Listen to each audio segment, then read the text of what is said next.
Welcome to yet another edition of the Stats and Stacks podcast, where today we're going over UFC Perth Ulberg versus Reyes. First things first, make sure you smash that like button. Give a follow over on Twitter, over on Instagram, over on TikTok, wherever there's social media. There's a Stats and Stacks podcast. There was obviously no card last week. However, UFC Noche was absolutely electric. I was getting murdered. I believe I lost the first four, I think four straight. I know Luis Garuli screwed me over. I had money on Rendon, but like the three in between, three or four after Rendon, I was getting my ass whooped. And I was out and I unfortunately live in Ohio. And I was out with my wife celebrating our anniversary. And I was like, you know what? I'm getting absolutely destroyed. I keep just peeking at my phone. I'm going to pay attention to her. I am going to enjoy this anniversary. We went into a comedy show and I made a quick 9 team part. There were only 9 fights left. So I just made a 9 leg parlay real quick, went into the comedy show, came out of the comedy show, and saw that it hit. It was nuts. So it went from a terrible, terrible night to all the locks coming through. We had every single thing from that point on. So the first half that I watched was torture, getting killed. Sat down, enjoyed the just time alone with my wife, and came back out a winner. So my team Eaton. It was a phenomenal week out of absolutely nowhere. So shout out to the missus. I wouldn't have made that parlay if I wasn't jumping into that comedy show. So I'm looking to carry that momentum in. Fuck it. Let's hit a four. There's 14 fights here. Let's hit a 14 teamer this go around, and let's get every single one of these right, which are going to be damn near impossible. It's not the worst card in the world, but God, there's a lot of closely lined fights, and they are closely lined for a reason. So this could be a bloodbath this weekend. So just get ready. We start with the very first fight of the night. We have Luma Lukbume at plus 200 going up against Alexia Dayanara at minus 245. Over under set at 2.5. Over 2.5 minus 270. Under 2.5 at plus 200. Crazy thing is, I always lose on the very first fight of the night when it's women's MMA. I don't know why. It's just something I cannot get right. I actually thought I had a strong read on this card until they shuffled this whole card around, and now this is the first fight of the night. So I don't know if it counts or not. Let's just go ahead and start with Luma Lukbume. I love Loma. Loma is still only 29 years old. She's been in the UFC forever, so it's crazy to see that she's not even 30 yet. She is a Muay Thai specialist. She has very, very, very good striking on the feet. Her wrestling has gotten much better. Still rocking a 73% takedown defense, but again, she used to be trash on the ground. Now she's winning fights because she's taking girls down. Her jujitsu, she's worked on very, very hard, getting submission wins over Elise Reed the last time she was in Perth, Australia. So she has made this trip before. She did come out on top before. She has okay cardio. Problem, she has an okay level of competition. Loma has just one problem. Well, she has two problems. One, output. She's not very high volume. A lot of these Muay Thai strikers just aren't. So she does have a little bit of a volume issue. Her other predominant issue is just her size. She's an atom weight. She knows she's an atom weight. UFC only goes to 115, so she's been trying to bulk up and get bigger, and she does look physically bigger, but she can only do so much. If there was an atom weight division, she might be world champion. But in the UFC, unfortunately, they only go up to 115. That's as low as they go. So she's forced to fight up a weight class each and every fight. Now, if you're a physically imposing girl like Lupi Godinez, like Angela Hill, like a who's her other loss in the UFC? She struggled a little bit with Estela Nunez. She struggled a little bit with Bruno Brazil. Yeah, if you can go out there and you can muscle her, yeah, she's only lost two in the UFC. Um, she has some issues. Denise Gomes is pretty physical. She was able to handle Denise, but Denise is very, very fun on the feet, but she is just one track mind. She was able to just kind of style on her. Outside of that, Estela Nunez, Bruno Brazil. Elise Reed's not very physically imposing. Just that's how she's going to lose. Jinyu Frey, Sam Hughes. You can go through these girls. But if your Loopy was able to just muscle her down to the ground because she's so strong and just Luma's just simply too little. And that's something she's going to run into in this matchup against Thayanara. Thayanara is even younger. She's 27 years old, so she's just entering her prime. She's going to have a 5.5 inch reach advantage, which is wild. She has really, really good Brazilian Jiu-Jitsu. She is a main training partner of Amanda Ribas, came predominantly from a Jiu-Jitsu gym. She has okay wrestling to accompany her really good jujitsu. She has pretty good wrestling, to be honest with you. It's good for women's MMA. It's good wrestling. In regards to her striking, it's not great, but it's not bad. She's death by a million cuts, and she just wants to out volume you. She's not the most technical striker in the world, but she will throw and she will throw and she will throw, and she has pretty decent cardio to just keep going and going and going the whole 15 minutes. She for someone that's so big and so physically imposing and so much just physical muscle mass on her, I'm surprised at her cardio. You'd think she would gas out. She doesn't gas out. She just keeps throwing and throwing, and then she'll wrestle, and then she'll throw, and then she'll wrestle, and she'll throw, and it's just nonstop chaos. And that is bad for Loma. Loma is a low volume, and she's tiny. Dayanara is a ton of volume, and she's massive. She's fought a few times at 125. Again, Loma traditionally wants to fight at 105. So she's basically going up two weight classes to fight someone that throws more volume than her, is a better wrestler than her, is a better jiu-jitsu practitioner than her. None of this is good for Loma. I love Loma Lukume, but she's also been talking about how she's recently just been very, very depressed and kind of is having a Rory McDonald approach where she just doesn't really want to fight anymore and hasn't been talking retirement per se, but saying she's kind of falling out of love with fighting. None of that spells well for traveling to Australia and fighting this monster. So at the end of the day, the pick is going to be Alexia Dayanara. The bet's Alexia Dayanara. She is one of my favorite plays on the entire card until it moved into the first fight. I never get the women's fights right when it's the first fight, but damned if you do, damned if you don't. We're going to it again. I'm hard headed as hell. Next fight of the night, God bless. That's all I can say. We have a Dana White Contender Series fight on a televised event, and I am not being facetious whatsoever. This fight was literally scheduled for Dana White Contender Series. We have Brando Peric at minus 200 going against Elijah Ellison at plus 165. Over under set at 1.5. Over 1.5 is plus money at plus 175. Under 1.5 at minus 230. Let's start with Brando. Brando is from here on out, we're going to have someone from New Zealand or Australia in every single fight, so we'll know which way the crowd is leaning. The first fight was the only one that didn't have one, so that's probably why they're going first now. But Brando's probably the worst of the bunch from this part of the world. He is 31 years old. He trains at City Kickboxing, so he's training with Izzy and all of them. He has a 4-1 record, so he does not have a ton of experience. Again, he'll have the crowd behind him, but his wins are very, very suspect. I mean, the guys he's beating are 15 and 14. They're 0-0. They're 0 and in fact, his last two opponents were both 0-0. So yeah, he's going out there and he's getting round one KOs against people that have never fought before. He fought one guy with a decent record at 13 and 3 on the regional scene. He got choked out in round two. So his jiu-jitsu is not great.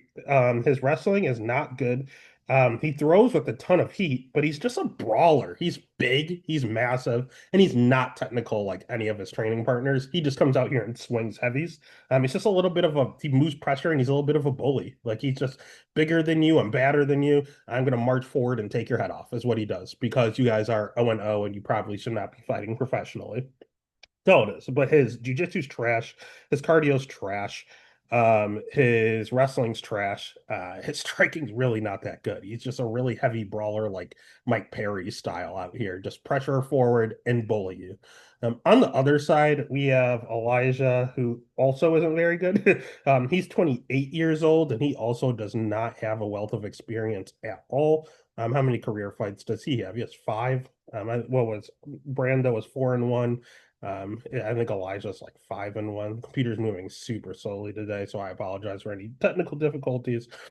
But again, yeah, he's 28 years old. He is okay striking. He's oddly athletic, pretty explosive. Yeah, he's 5'1". He's an athlete, man. He looks like short and stocky and a little chunky, but he moves fast. Like if you can picture any of these, he's like a fullback or something out there where they're usually a little heavier set, but are extremely athletic out of nowhere. That's exactly what this guy is. He has a sick nickname in the Snack Panther. But that tells you how seriously he's taking this. And I talked about Brando fighting a whole bunch of O&O guys. Elijah's not any different. He's out there and he's fighting guys that have they're 3-7, 4-6, 0-1, 1-1, and at least he beat someone that was 6-3. That's probably the best win on paper out of the two of these. That's very, very sad. He fought someone that was 5-1. He got choked out early in the second round. His jujitsu's trash. His cardio's trash. His wrestling is trash.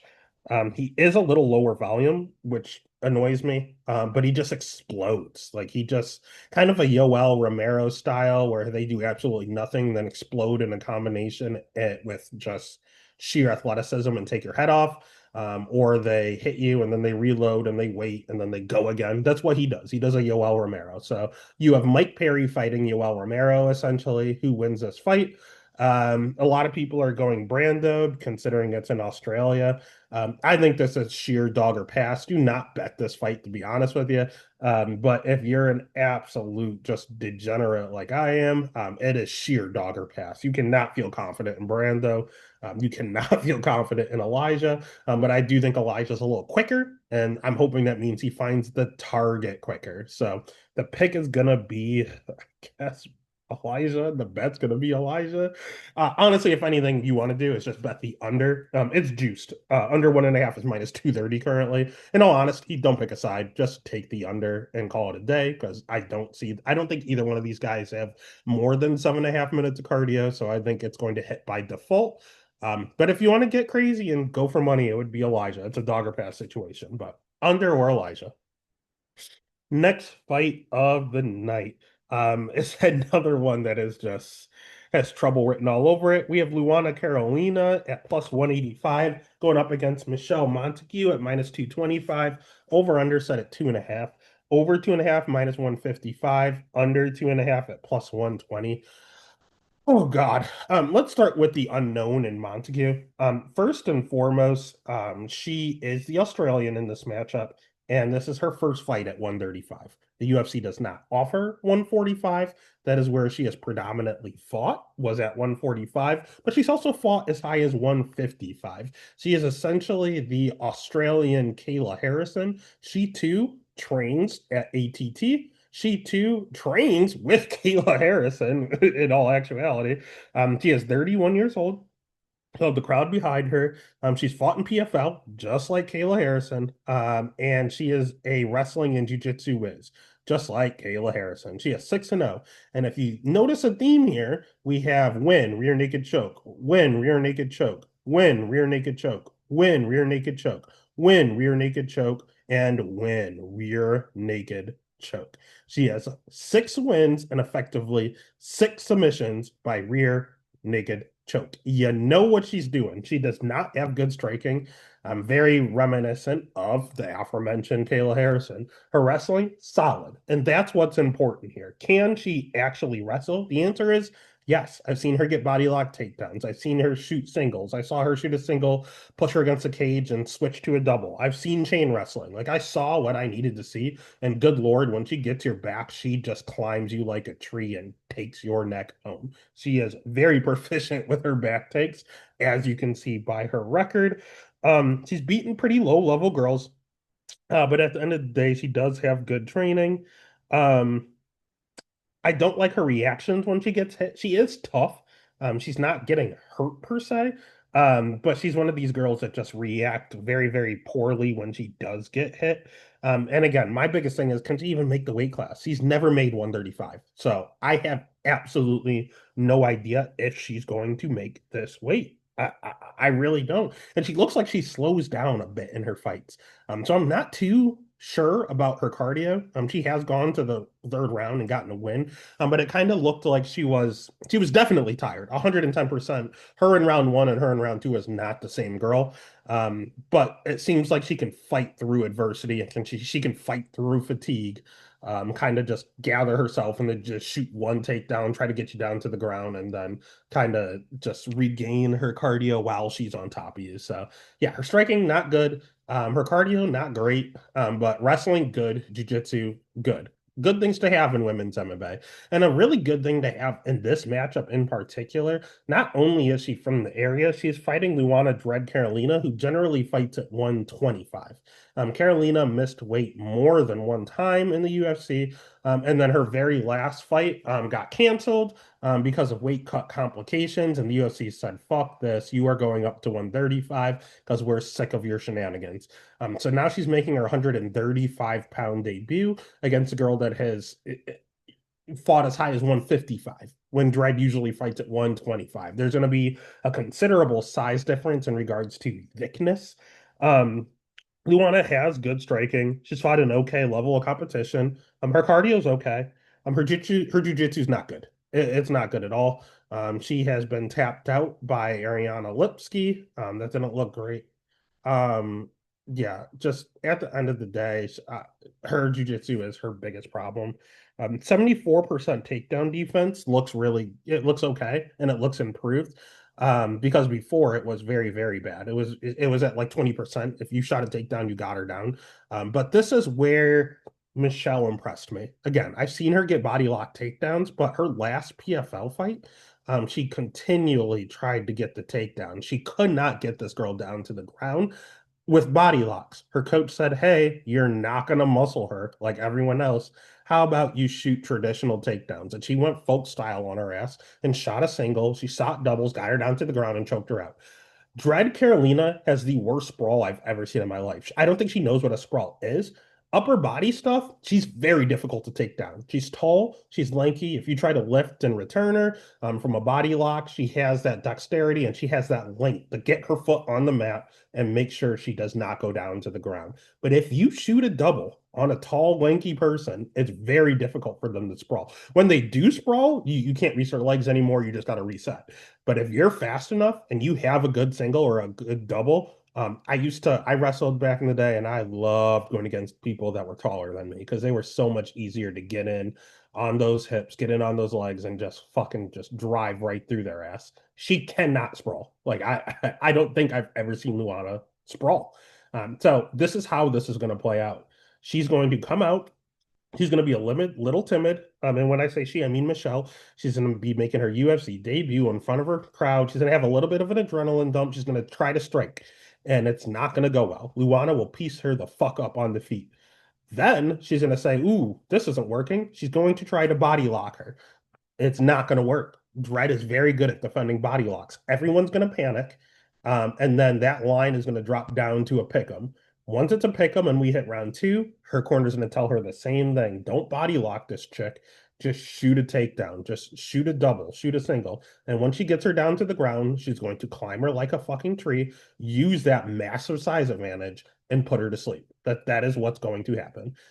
So just be ready to live bet Michelle. She's probably going to lose round one in her debut, trying to look cool and strike in front of her fans. Her corner is going to yell at her, and then she's going to shoot a double leg like she should have done originally and choke her out. Be ready to live bet Michelle. The pick is going to be Michelle. The bet is going to be Michelle. And that's that. Next fight of the night is one that is one of the ones I'm most 50-50 on this card. I really don't know what I'm doing yet. I could definitely change the way I'm feeling. We have Colby Thicknees at plus 130 going up against Josias Musasa at minus 155. Over under set at 2.5. Over 2.5 minus 125. Under 2.5 at minus 105. God, let's start with Colby. He's the hometown kid here. He is the main training partner of the one Alexander Volkanovski. He has been training with Alex since he was 28, or sorry, since he was 18 years old. He's now 26, so that is 8 straight years of training pretty much exclusively with the champ and Volk. He is going to have the crowd behind him. He has really good jiu-jitsu. He's very, very crafty on the mat. His striking's okay. He's got a decent little head kick on him, a decent little jab, and he'll skate around the outside and try to strike at distance. His wrestling isn't very good, and that's a little bit of an issue. The best part of his game is his jujitsu. I think very highly of this kid's ground game. I think it's very good. It's just when he can't get it there. His last fight was against a Taporia, and he really struggled to get the fight down to the ground. He could not take him down. He was forced to strike, and things didn't go well. Did his striking look better than in the past? Yes. Do I trust him striking? No, he doesn't really have a lot of heat on his punches, and he himself gives some pretty bad reactions when he gets hit. He is a little bit of what I always call an Usman chin. For years, Usman was getting rocked every single fight, but he had heart. He never went out. He just continued to push forward and then ultimately got the win. That's what kept happening over and over and over again. He kept getting rocked badly. Gilbert Burns rocked him. Colby Covington rocked him in the first fight. Multiple fights over and over and over. He kept getting rocked, but he would continue to push forward and get the win. That's what I call a newsman chin when you just continually get rocked. And Colby has it. I've seen him rocked at least 4 times in his fights. He gets rocked all the fucking time, but he continues to fight. He has really good cardio. So at the end of the day, I do think he's a good fighter. I do think he's good enough to be in the UFC. Do I think he got here a little early? Yeah. When they got him here at 25, I wasn't the biggest fan. Giving him a tough matchup against Taporia was rough. Now he's having another very similar matchup where Colby, when it comes to the striking, it's pretty close. It's almost even. When it comes to jiu-jitsu, it's not close. It is definitely Colby. And when it comes to the wrestling, neither one are good at it, but I think I'd give the slight edge to Colby. When it comes to cardio, it's definitely Colby. He is the better fighter. The problem is physicality. That's ultimately where he struggles. He still has a little semblance of boy muscles. And Taporia was a grown-ass man and had man muscles and was just able to out-physical him to the win. Musasa is very green still. He's 26 years old. He is not at a good training facility. And he's not really all that good. I don't think he's UFC caliber. The only thing he has is physicality. God damn, this kid is physical. He is 8-1. His striking's okay. He'll have a 5-inch reach advantage. That's scary. Do watch weigh-ins. He has missed weight on more than one occasion. But again, he has okay striking. He has a decent amount of power on him. His nickname is the KO Wizard. He's actually never bet. He's been to a decision one time, and he won that split decision on the Contender Series. Outside of that, all of his wins are in round one, and he had one fight go into round two. Everything is a knockout. His jiu-jitsu's ass. His wrestling, not very good. He got taken down by Tanzaloni multiple times and has a 50% takedown defense in his 2 fights in the UFC.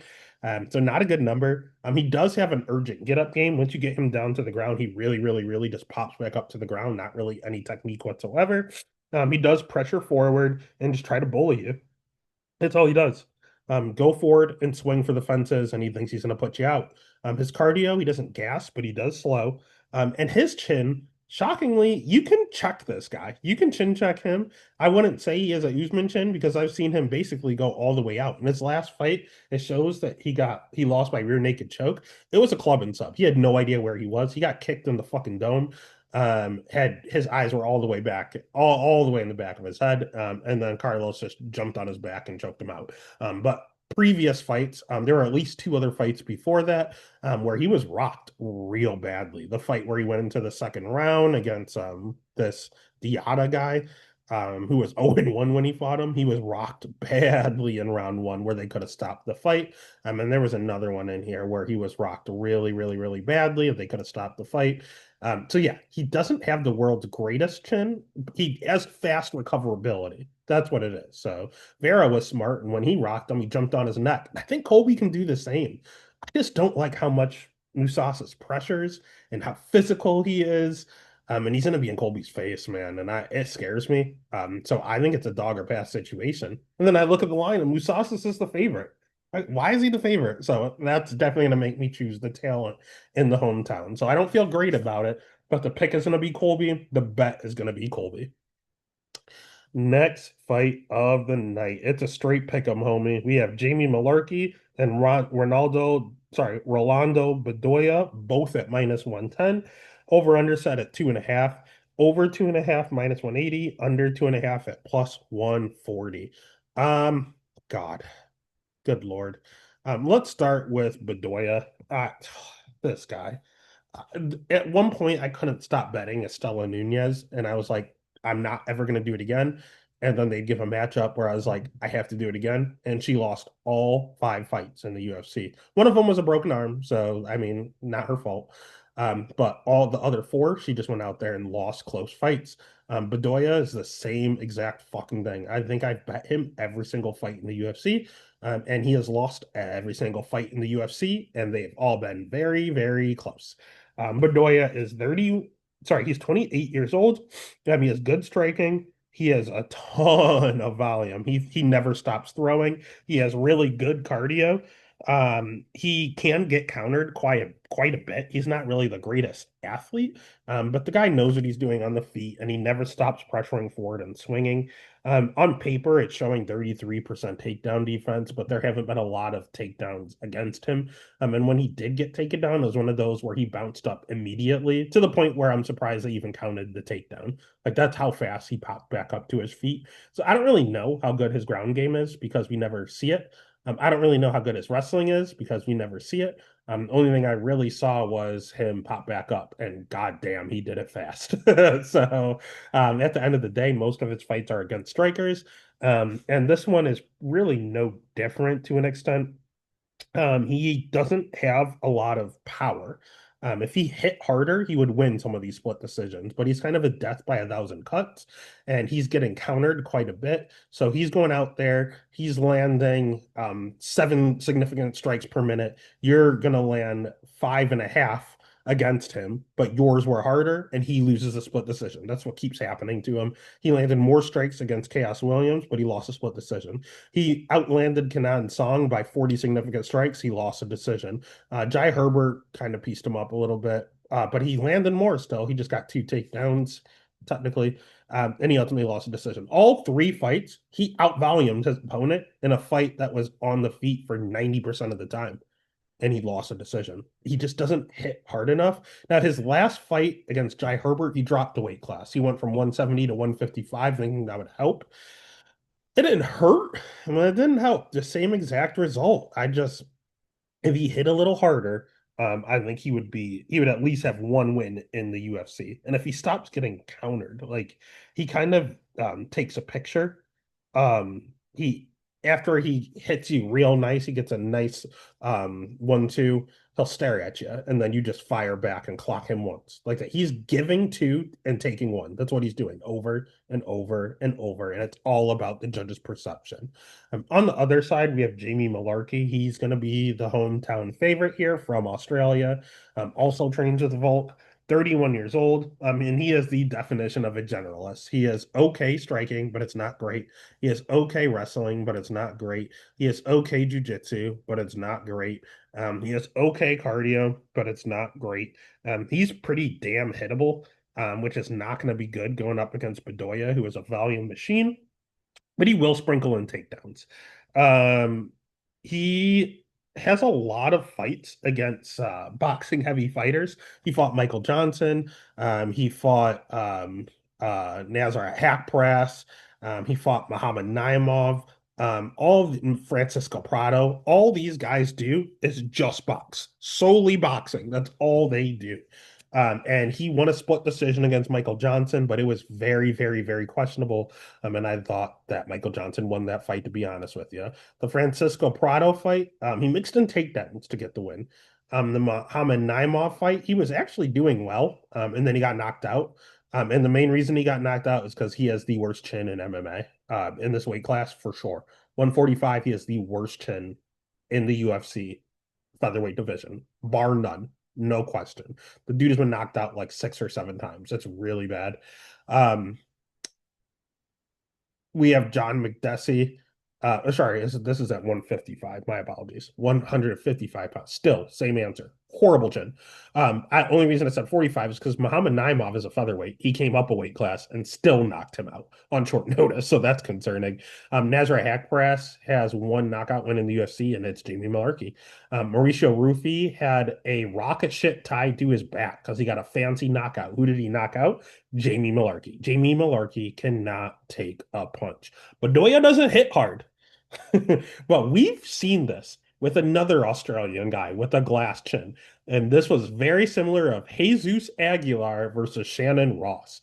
Shannon Ross is the better fighter. Shannon Ross can mix in takedowns. Shannon Ross is just as good on the feet. Shannon Ross is okay jiu-jitsu. He has okay cardio. He should win this fight. He's the better fighter. But the one thing Shannon Ross was missing was a chin. Jamie Mullarkey, the one thing he's missing is a chin. And if Bedoya is going to drop from 170 to 155 and knock out anyone, it's going to be Jamie Mullarkey. I think this is either going to be a Bedoya KO or it's going to ultimately be Bedoya volume versus Jamie Mullarkey okay volume with a takedown sprinkled in. This has KO or split decision written all over it. Do you think the split decision would go to the Australian guy? Probably. Um, but because of the odds and everything like that, Bedoya has the better odds in regards to split. So what I'm going to do, I don't really want to touch an over under because Jamie Mullarkey's chin can't do it. I'm going to go ahead and I'm going to pick Bedoya. And I think I'm going to go crazy. And I think I'm going to do Bedoya via split decision. I forgot what the number was. I'll go back and I'll look at it. But it's pretty decent odds. And I really see this thing. It's a KO for Bedoya or a split for either party. So pick is Bedoya. The bet's gonna be Bedoya by split because it's better odds. Next fight of the night is another one where I just have absolutely no idea. Your guess is as good as mine. We have Jonathan Makaev at plus 100 going up against Oban Elliott at minus 120. Over under set at 2.5. Over 2.5 minus 240, under 2.5 plus 180. Let's start with the hometown kid in Jonathan Makaev. Jonathan Makaev sucks. He's 26 years old. He'll have a 5-inch reach advantage in this matchup. He'll have the crowd behind him. That's about it. His jiu-jitsu is decent. I will give it to him. He has pretty good jiu-jitsu. But his wrestling's ass. He can't wrestle to save his life. His striking is not good. I know he went out there and put on a striking display against Kevin Jousset in his last fight. But did he? Did he really? I'm pretty sure he went out there and threw a left kick and an overhand left over and over and over and over again. He threw 2 strikes for 15 minutes, and Kevin Jousset could not figure it out. His striking's not good. He has bare minimum striking. He has good jiu-jitsu, but he has awful wrestling to get it down there. His one career loss was a KO. His cardio, not great. He does slow down. He can go 10 minutes, but that third round gets real sketchy, and he does gas out pretty badly. And he can be chin checked. I've seen him dropped on more than one occasion. He backs up quite a bit, does not have good reaction when he's getting hit. He's not a good fighter. I don't think he's UFC caliber, but they gave him Kevin Jousset, who's not good.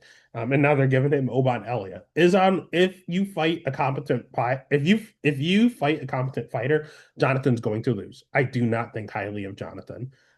Is Oban Elliott a competent fighter? I have no fucking clue.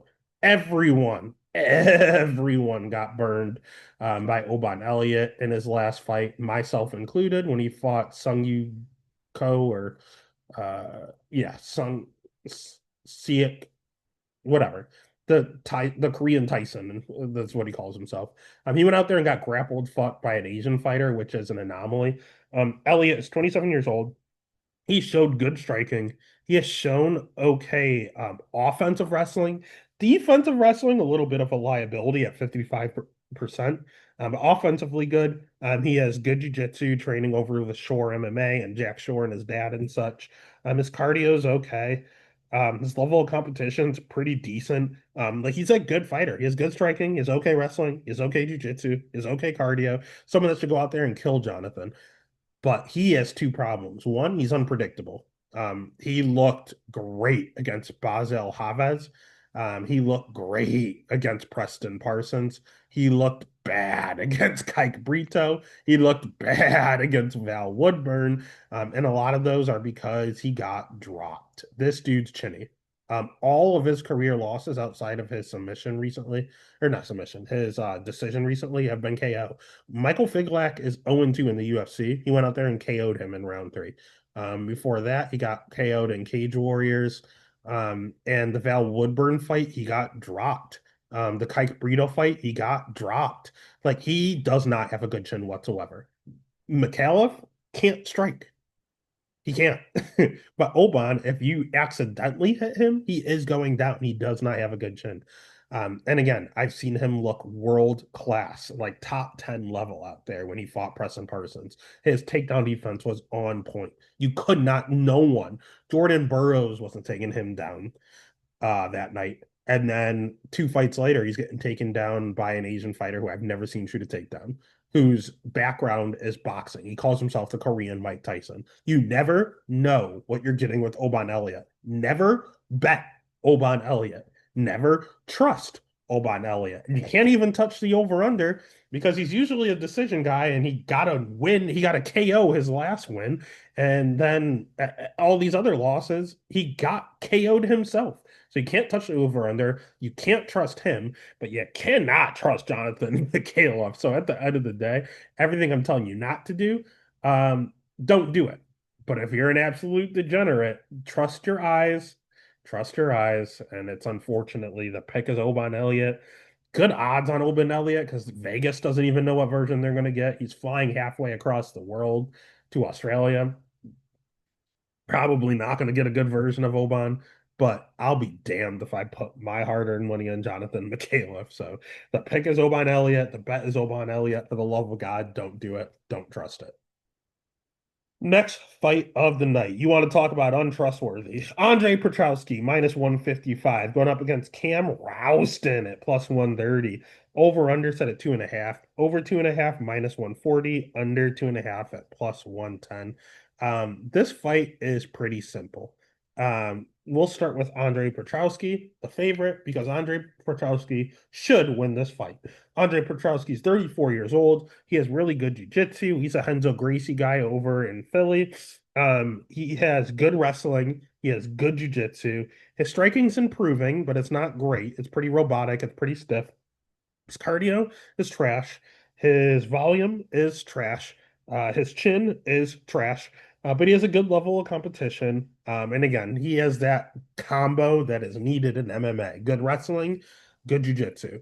If you're really good in both those areas, get the takedown and hold him down. He has a very heavy top game. Just hold him down and catch your breath. Don't do anything. He's one of these guys where you'll hear the ref nonstop.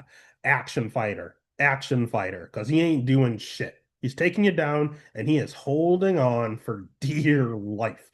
And it works. He is 13-4. Problem is, all of his 4 losses, he keeps getting finished. He got KO'd.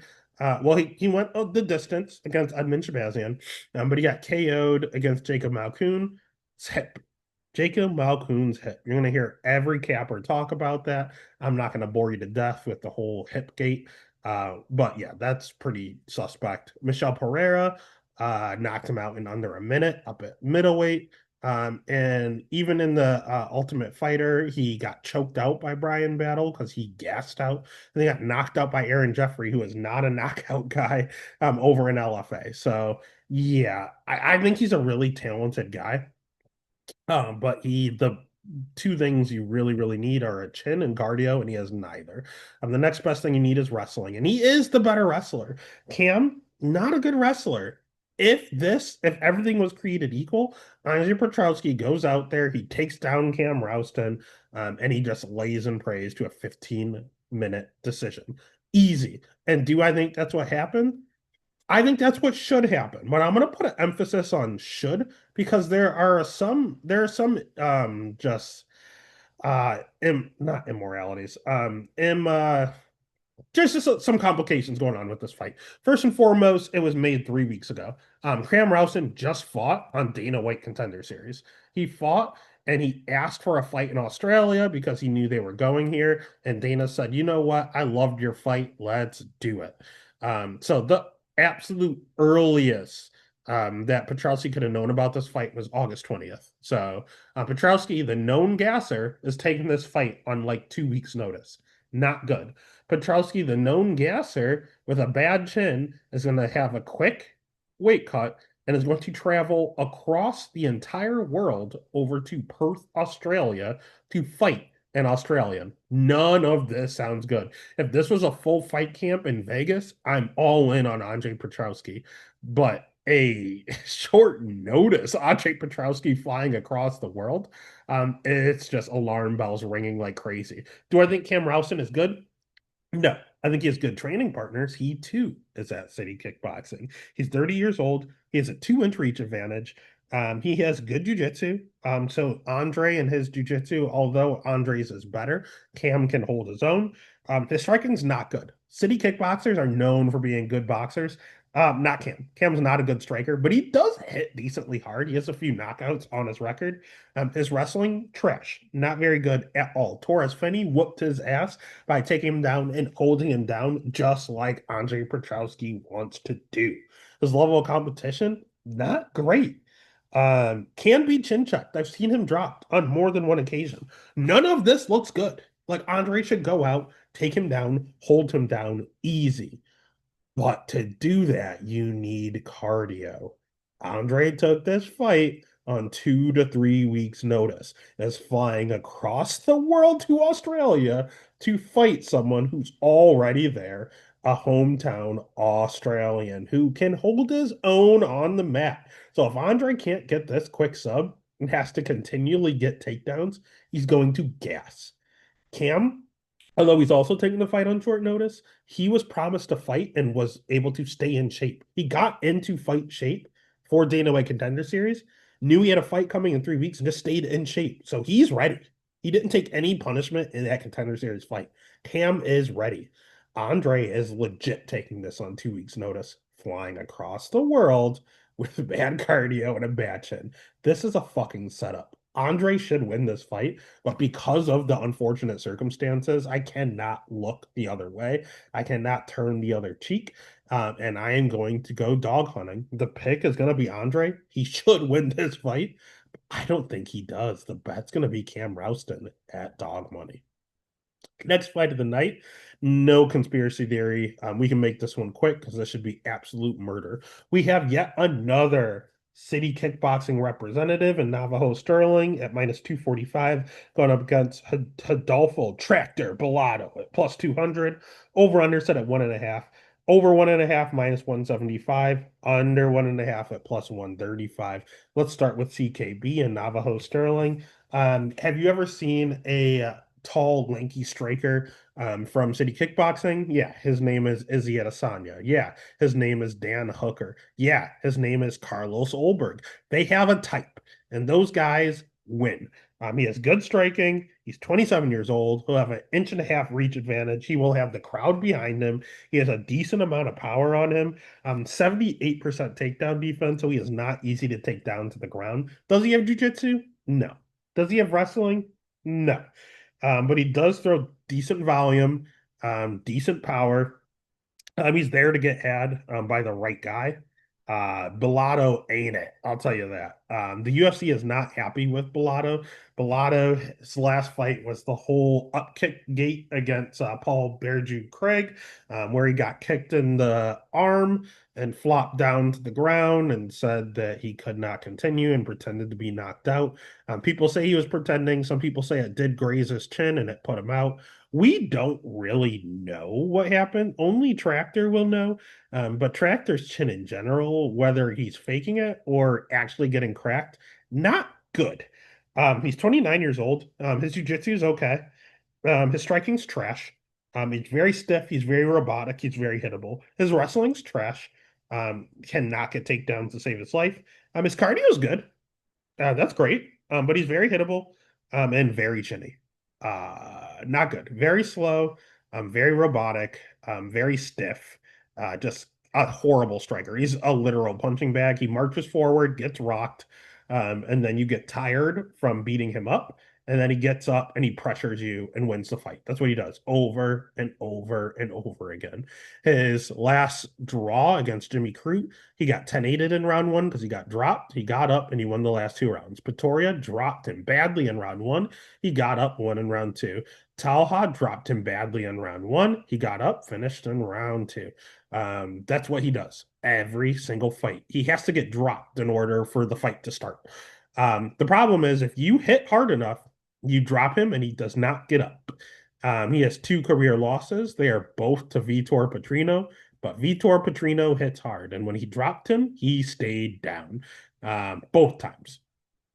Navajo Sterling hits hard enough to where when he cracks tractor, he is not getting up.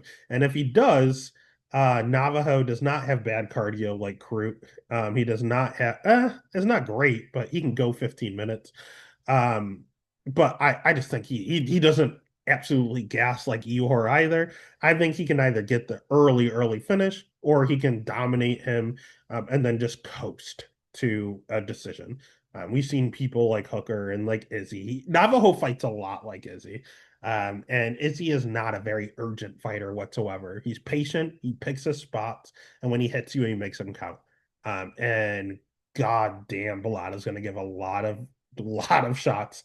And Navajo just has to make them count. And I'd feel a lot more comfortable if he just puts them out. So the pick is gonna be Navajo, the bet's gonna be Navajo. It should be absolute murder. I'm so sick of Bellata. I just pray that Navajo doesn't empty his load in front of his hometown crowd, trying to get the finish when Bellato's not fully out. Make sure you kill this guy because he will get up and he will gas you out and continue to come forward when you drop him, not if. When you drop him, put him away, please. Speaking of bad chins, Tom Nolan minus 140 going up against Charlie Campbell at plus 120. Over under set at 2.5. Over 2.5 plus 135. Under 2.5 at minus 175. I said his name, so I guess we'll go ahead and start with the Aussie and Tom Nolan. Tom Nolan's still only 25 years old. Will obviously have the crowd behind him. He has good striking. He has sneaky good jiu-jitsu. I believe he's a brown belt. His wrestling's okay. It's not good. It's not bad. It's serviceable. He throws with a decent amount of heat. I think he's a pretty good prospect, in all honesty. I like Tom Nolan offensively. Defensively, he's a little hittable and he has a really bad chin. He got absolutely KO'd and starched by Nicholas Mata. He got dropped badly a few times on the regional scene. In his subsequent fights after the KO, Victor Martinez is one of the worst 135 pounders to ever make the UFC roster. And he dropped Tom Nolan very badly. Alex Reyes went out there and put on a wrestling clinic against Tom Nolan and ultimately lost a very close fight. And then Borisov lost the first two rounds and then went out there and looked really good in round three against Tom Nolan. So yes, he has 3 wins in a row, but to 3 people that are cut from the organization and 3 people that gave him hell. In the fight before that, he got knocked out in under a minute. So I do think he's really talented. I just don't know if he's long for 155. He is 6'3", weighing in at 155 pounds. Part of his chin may just be the weight cut. Maybe he just needs to go up to 170. We saw it work wonders with Sam Patterson.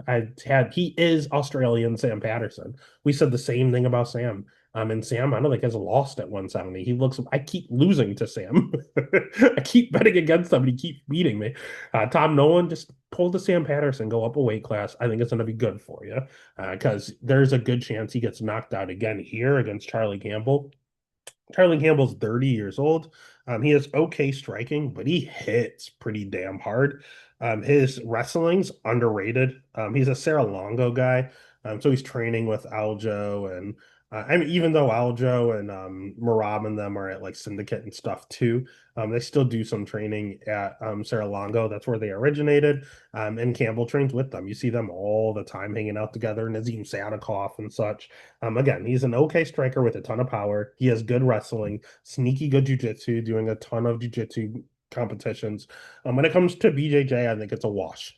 When it comes to wrestling, I think Charlie Campbell's the better wrestler. And when it comes to striking, Tom Nolan's the much more technical striker.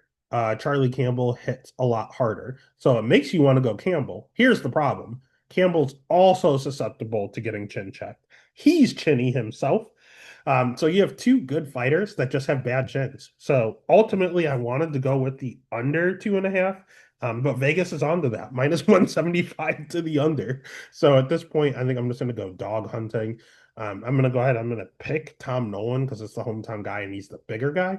But if I have any money on this fight, I'm going to go ahead and I'm going to take the plus money, and that's going to put me towards Charlie Campbell. So the pick is Tom, but if I bet anything, I'm betting Charlie Campbell.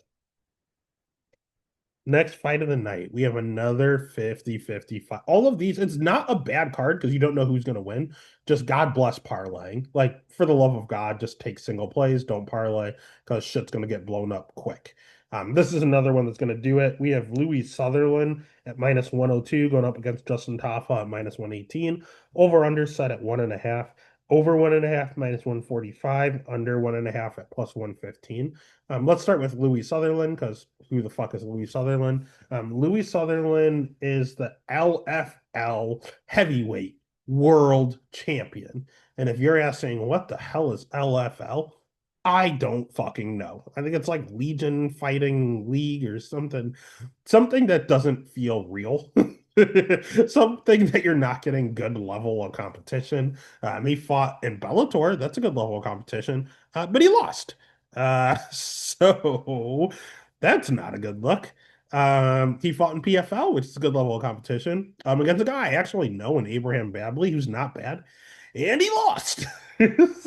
So if you're fighting in the LFL, he's gonna light your ass up. If you go up a little bit in competition, he's running into some issues.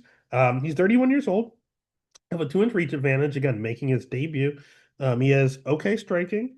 He has okay wrestling. I saw him mix in some takedowns in one of his fights, so that was impressive. Some cage wrestling. His cardio's okay. He can go 15 minutes. He'll slow down, but he'll keep going a whole 15 minutes of like other heavyweights that gas out. I like that. And I like that he's mixing in takedowns. I like that he has pretty good ground and pound on the ground. He doesn't have good jujitsu per se, but pretty decent ground and pound on the ground. Like there's things I like about Louis Sutherland. Things I don't like. He's making his debut. His level of competition. He's a little hittable, a little lower volume at times. He's just a little bit of a brawler. He brawls, and he'll mix in a takedown. So, and he can do it for 15 minutes. So if you're decent, if you're a high level striker with good takedown defense, you beat Louis Sutherland. Is that Justin Tafa? Not really. Justin Tafa on paper is a high level striker, but I don't know, man. He's 31 years old. He'll have the crowd behind him, which is nice. But Justin Tafa is 7-5. Like that's not a good record. He has a losing record in the UFC. He's lost to the likes of Jared Vandera, to Carl Williams. He's lost to Carlos Felipe, Yogan De Castro. Like those aren't good fighters. Like none of those are good fighters. His wins, awful. Harry Hunsucker, 0 wins in the UFC. Lon Adams, 0 wins in the UFC. Parker Porter, I think 1 win in the UFC. Austin Lane, 1 win in the UFC. Like those aren't good wins. Like these guys can't win. And his losses, Taliesin is supposed to be okay. Excuse me. Carl Williams got cut. Jared Vandera got cut. Carlos Felipe got cut. Jorgen De Castro got cut. And he's not just losing the De Castro fight, the Taliesin fight, he got knocked out in seconds. Like that's not good. So he could be chinny. He again apparently has okay striking and okay power training with Mark Hunt, but he ain't Mark Hunt. All right. At the end of the day, it doesn't matter who you train with. You have to go out there and do the damn thing. And I don't think he's that good of a striker. He's an awful jujitsu practitioner. He's an awful wrestler. Yeah. And he's getting chinny now. So yeah, I don't like Justin Tafa at all. I hate Justin Tafa being a favorite. I will never click that button. Does that make me choose Sutherland? I don't want to at all. But it's a sheer dog or pass in this situation. The pick is going to be Louis Sutherland. The bet's going to be Louis Sutherland for some strange reason. Next fight of the night is one of the only fights that is not basically a pick'em. We have Jake Matthews at minus 360 going up against Neil Magny at plus 285. Over under set at 2.5. Over 2.5 minus 140. Under 2.5 at plus 110. Let's start with Jake Matthews. I like Jake Matthews. He's been in the UFC forever. He's 31 years old. And he is a generalist. He has good jiu-jitsu. He has good striking. He has okay wrestling. He does everything well. I wouldn't say he excels in anything, but he's pretty damn good on the mats. Problem is, he's not wrestling as of late. Francisco Prado, you go out there and you take him down, he dominates. What does he do? Strikes the whole time. Chidi Njokuani in his last fight, you go out there, you take him down, you will choke him out. What does he do? They get into this weird foot sweep where Jake jumps on top and then ultimately gets the submission. But he didn't just go out there and shoot a takedown. There was a weird circumstance that led to it. It was like a trip. And then he ran out there and snatched up your neck. Phil Rowe, how do you win? You go out there and you take him down. He has 30% takedown defense. What did he do? He struck with him a lot. And Phil Rowe shot a takedown. And then Jake got on top of Phil Rowe and stayed on top and dominated. Like, Jake, shoot your takedown. You win. He fought Michael Morales. Michael Morales is a top 5 guy in the weight class, and he looked good. He looked career best in a loss, mind you, but he looked phenomenal. He looked great on the feet. He looked good stuffing takedowns. He did everything well. Jake, man, he makes everything so fucking difficult. I don't understand. He doesn't hit very hard. That's an issue, but he'll have the crowd behind him. I've seen him rocked a few times, but not really ever knocked out. He's been choked out before, but I don't think he's ever been knocked out. So he had ground and pound against Kevin Lee, but that doesn't really count. So at the end of the day, he's never been just one hittered. And that's definitely not going to happen against Neil Magny. Neil Magny, I said Jake has no power. Neil Magny is zero whatsoever. Neil is 38 years old. He'll have a 7-inch reach advantage. So for the love of God, Jake, take him down. But he won't. He'll strike. Neil Magny's also a generalist. He has okay striking. He has okay jiu-jitsu. He has okay wrestling. 55% defensive wrestling and takedown defense. That's not a good number. Jiu-jitsu. You look at people like Gilbert Burns, you look at people like Shavkat Rakhmonov. If you take Neil Magny down, you can submit him. It's happened over and over and over again. It's not that he's bad on the ground, but I mean, if you're that good, if you're as good as Jake Matthews is on the ground, he goes out there and he makes it look easy. Will he do that? No.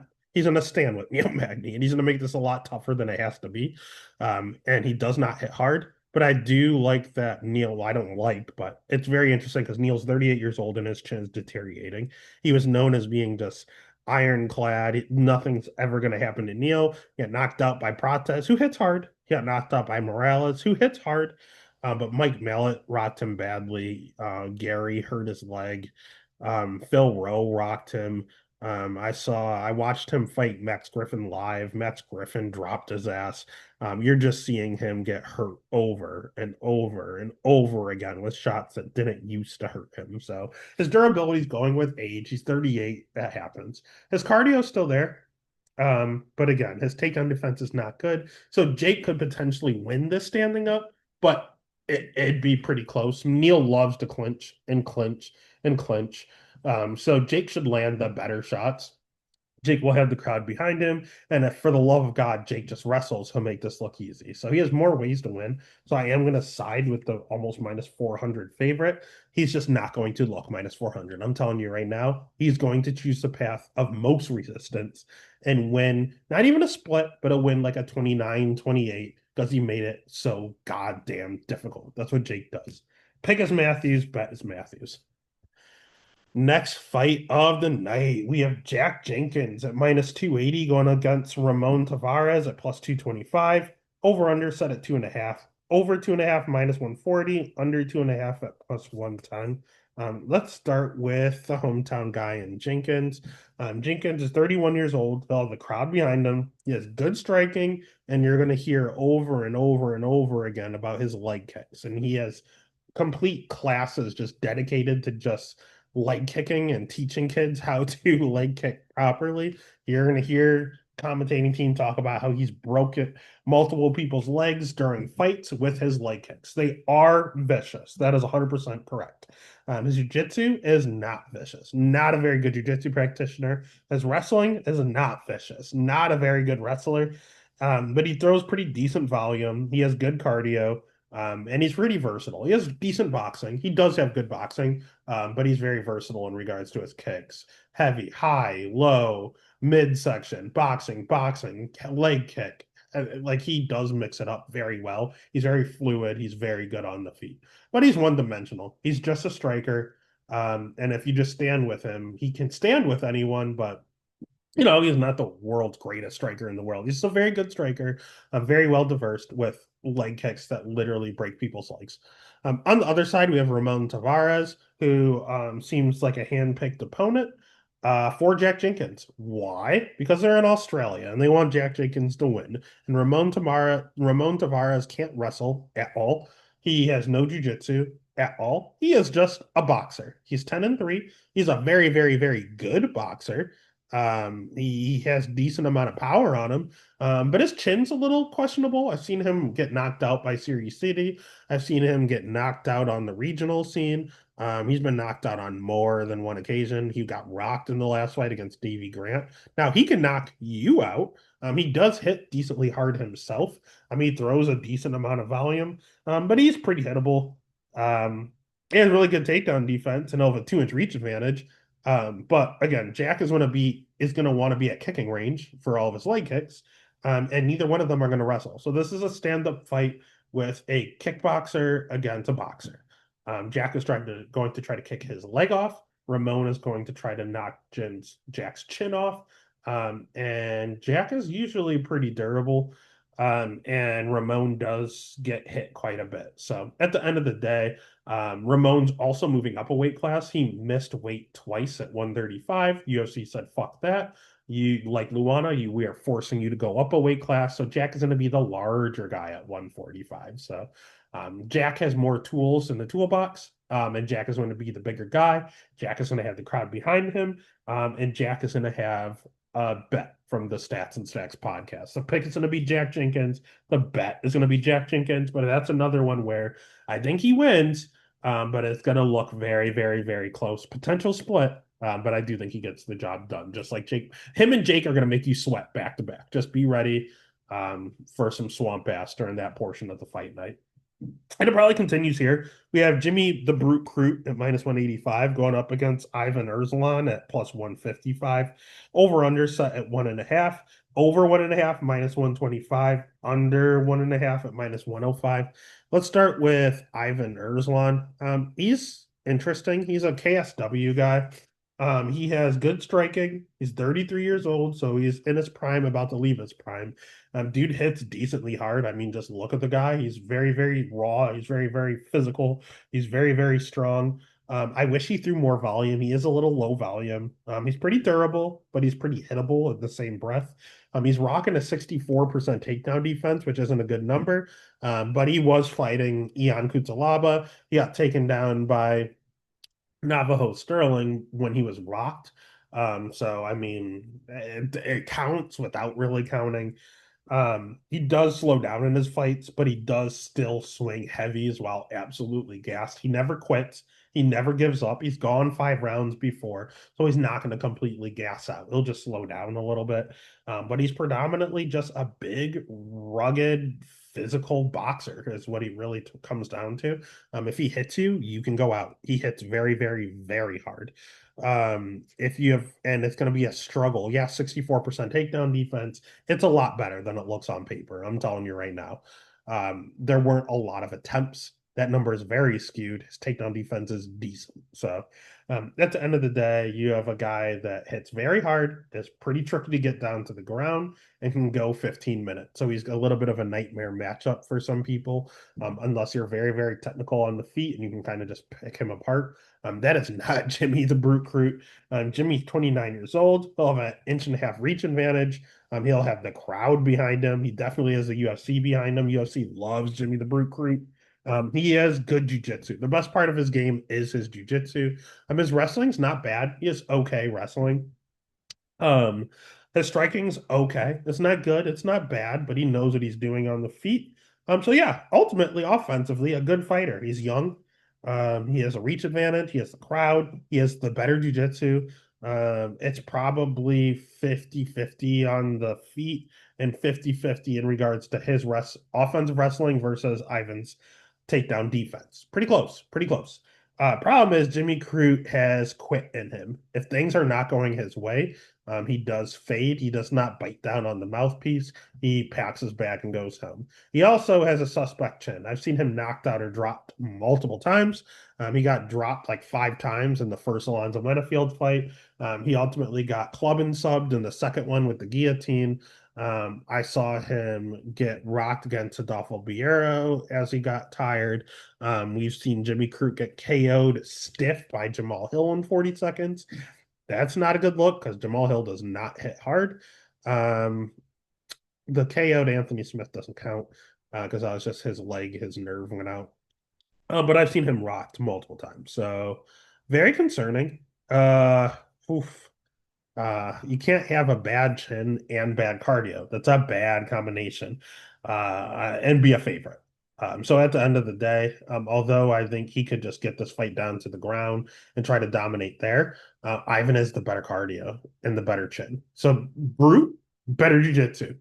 Everything else a wash. And the better cardio and chin goes to the underdog, and that's going to get my money. So the pick, now don't get me wrong, he has a million draws. Bellato draw, Alonzo Menifield draw.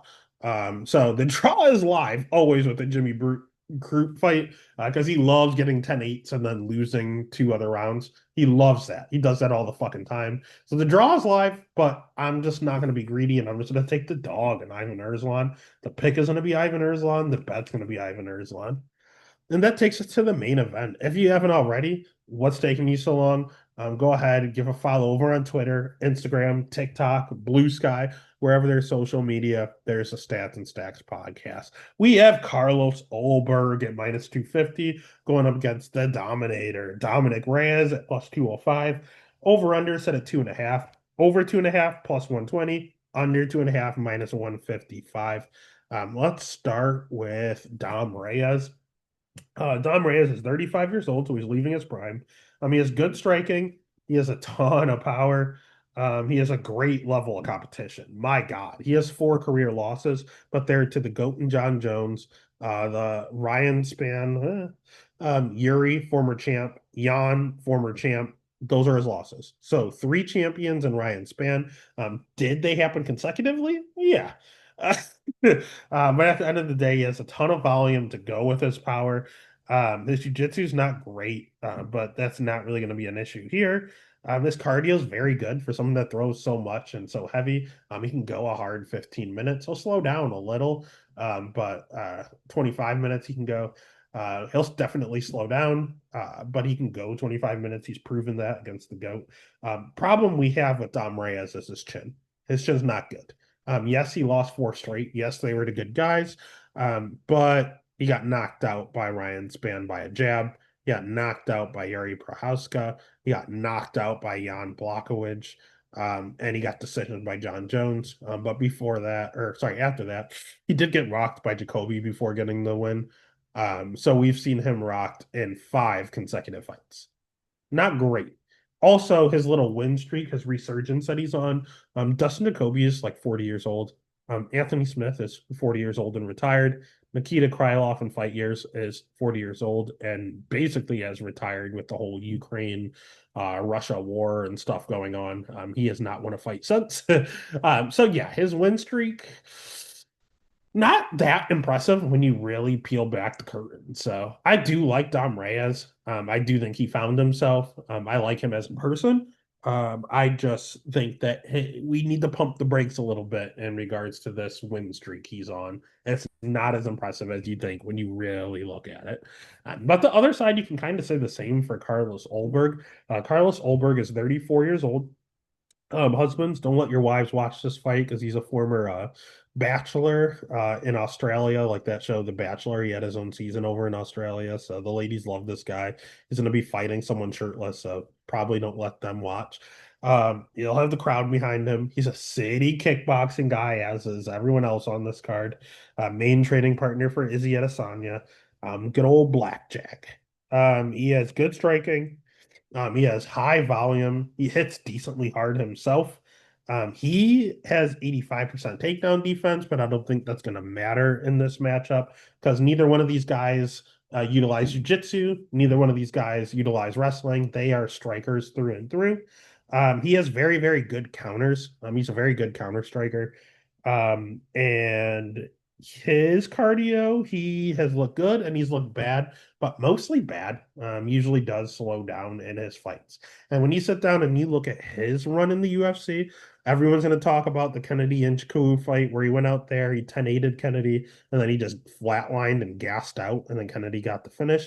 He hasn't lost since, but his wins are against Fabio Charant, who has been cut, Stefanj Inchkoui, who has been cut, Nikolai Neguramanu, who's been cut, Ihor Pretoria, who is, if he's not cut, he should be, Da Woon Jung, who has been cut, Alonzo Menifield's in 12 seconds. That's a good win. I'll give him that one. And Alonzo has shown himself to be a little chinny at times, but at the end of the day, he's a competent fighter. That is a good win. I will give him that one. Volkan Ozdemir, also a pretty decent win, but it was very, very, very close. Could have gone either way. And the Jan Blachowicz fight was very, very, very close over a 42-year-old Jan Blachowicz. And it could have gone either way. So he fought three decent guys. He fought nobodies. Everyone has been cut. Then he fought three decent guys back to back to back. One of them, great win. Not it was kind of a flash KO. The other two were decisions that could have went either way. And I think Dom Reyes is probably a better striker than Jan is at this point.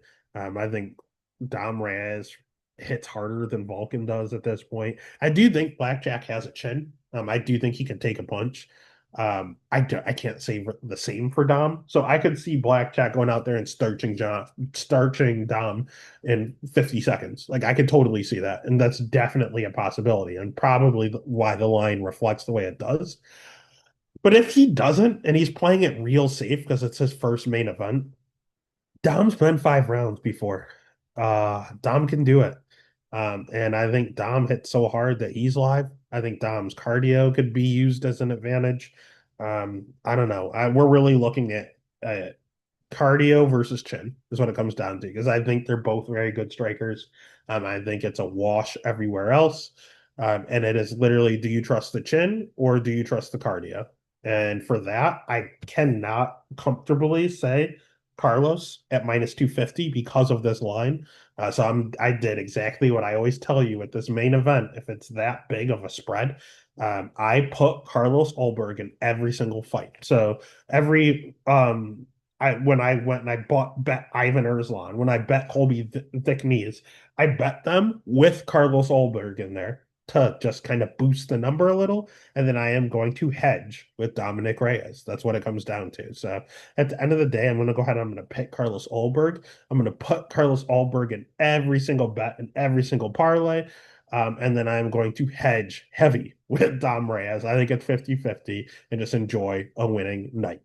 And that's UFC Perth, Ulberg versus Reyes. It's a really fun card just to watch. Betting could be an absolute disaster. We know going in, but fuck it. We ball. Let's get after it.